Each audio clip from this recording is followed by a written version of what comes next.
And welcome to Forever Rugby on Forever Sports. For today's reaction to last night, or well, not my reaction, the players' reaction to last night. What an absolutely phenomenal game. And it's weird because, I'm seeing a lot of people being very upset. Somebody even described it as disappointing and embarrassing last night. I don't understand how you can watch that game and be embarrassed, how you can watch the game and be disappointed. What I think people don't understand is play with rugby. That this is a time where everything you assume about the game, everything that should happen, everything that on paper, for example, we talk about the idea of on paper what should happen, goes out the window. Play with rugby is a different animal. Last night, the Springboks had to dig deep and beat an England side who got their game plan down perfectly. Last night, the Boks had to adapt to conditions which don't favour the way they want to play. And they did so. They dug deep and they found a result. And if you can't appreciate that, and if you look at that and you call that disappointing or embarrassing, I'm not convinced that this sport is for you. Because I just look at last night and think the mental fortitude, the character of the players was phenomenal. Was it our finest display of rugby? No, of course not. It wasn't. But they're not. Playoffs very rarely are. It's very rare that you see a blowout like you see on Friday, for example. So. Yeah, what a game! What a game! And an opportunity now to obviously they really had the opportunity to relax and to calm down and to take a deep breath. And I've got some reaction from the players because in the mix zone last night, a lot of the players were spoken to by the various journalists, stuff like that. We've got quotes here from Pumas, Kitsov, PSF, the Toy, Tristan Colby, Manie Libbok, as well as Andre Pollard. And so yeah, we're gonna have a look at that in just a little bit. Before I do, please do smash like on the video. Please do subscribe to the channel. We are over 57,000 subscribers on the road to 60,000. So if you are new to the channel, please do subscribe to the channel as well and add your name to the list of people who are joining the Forever Sports community. And yeah, let's have a go, should we? In terms of reaction, let's have a chat. Let's talk about Manie Libbok, who was pulled early in the game, and a lot of people talking about whether it was the right call, whether it was the wrong call. We went on to win, so I suppose kind of vindicated the coaching decision. But a lot of people are questioning, what it's going to do for Manie Libbok. And the biggest thing, and this is what Jacques Inaba said last night in the press conference, he said that, this group, what's so special about this group is that they understand their roles. They understand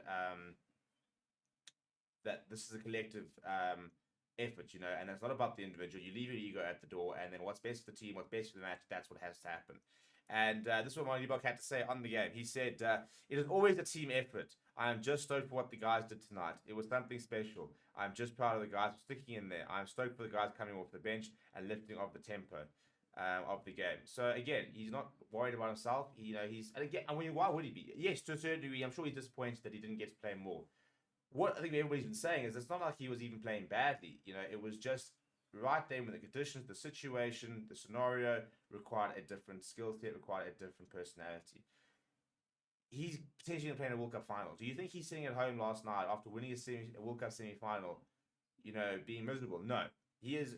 A year ago, he hadn't made a Springbok debut. He could be playing for the Springboks in a World Cup final on Saturday. That's the progression that Manie Libbok has had. And he's a huge part of us being in that final as well.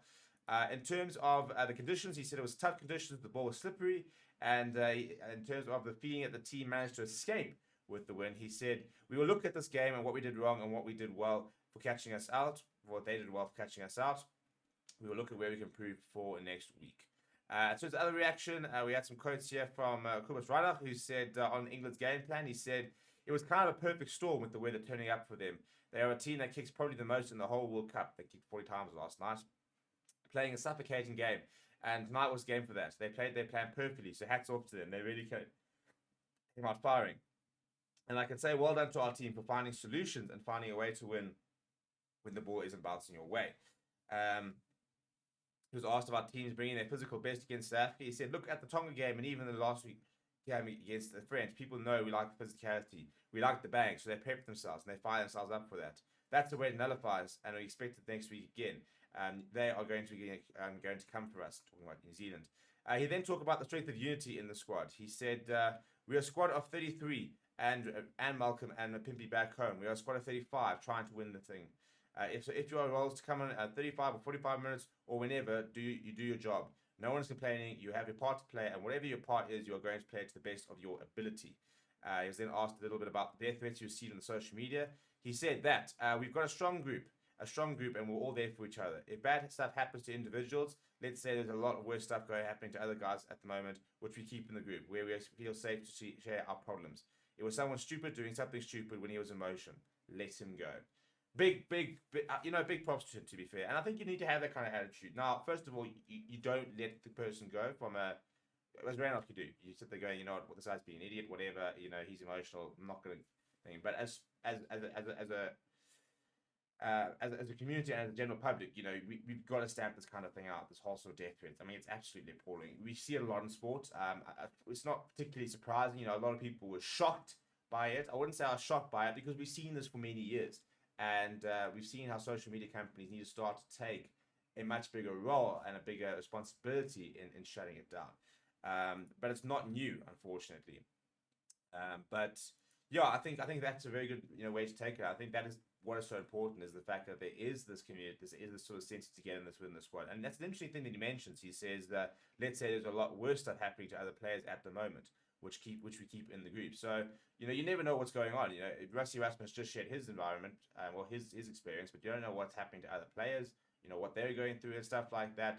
And what sort of really sort of adds sort of a sense of belief and a sense of pride to this team is that that there's just so much unity within the squad, and then they can deal with all of this. Stephen Kitsop was asked about the England start. He said, I wouldn't say rattled. England had a specific game plan, and they stuck to it, and they executed it very well. Put us under a lot of pressure, and we struggled to get the high balls back. We were fortunate with our bench and with what the bomb squad did in the second half to win those penalties to give us some great territory to work on and win the game. He said it doesn't really matter. He said it doesn't matter about coming on the bench or starter. And he said he was asked if he prefers a game like this or to win by 30 points. He said to win like this keeps you flat on earth and gives you something to look at and improve for the final knockout game. Interesting sort of way of thinking about that, And that's a bit of mind games as well. Throwing it to New Zealand, saying, well, actually, we prefer to have a close win. We prefer to keep grounded and realize how we have to fight for every single inch. If you have that sort of blowout win, sometimes you maybe don't appreciate the small margins, because you could afford to make mistakes in a win like that and not win the result. Last night, one last penalty in those last 2 minutes in front of Poles, and Owen Farrell knocks us out the World Cup. And I think that I like that, the idea of it keeps you grounded. It makes you realize that every single inch has to be fought for, and that you make one small mistake and you're out of the World Cup. So that's another reaction out of the players. Let me know what you thought down in the comments below. Please do smash like on the video. Please do subscribe to the channel as well. We'll have so much build up for the final this week, so make sure that you check out the channel, turn your notifications on so you can get all the latest news coming out of the camp. Thank you very much for watching. My name is Stephen. I'll chat to you soon.